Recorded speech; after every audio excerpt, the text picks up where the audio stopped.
Assalomu alaykum hammaga. Yaxshimisizlar? Charchamayapsizlarmi? Birtimizdamiz.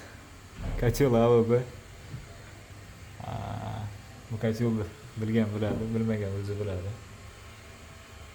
Xudo xolasa chetga qilib o'rnatib bitta konturni ishlatdik. Mana kontur bu tomonga ketgan. Bu tomondagi endi xudo xolasa ertaga ulaymiz. Ishlab turibdi xudo xolasa. Xudo xolasa xonalarimizni ko'ramiz. 66. Bu tomonda chiqib ketishlari 61. Xudo xolasa menimcha cho'tga ishlab turibdi.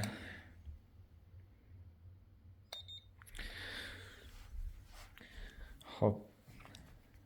Kimga shunaqa xizmatlar kerak bo'lsa, aloqaga chiqaverasizlar. Xudo xolasa chiroyli qilib ustanovka qilib beramiz.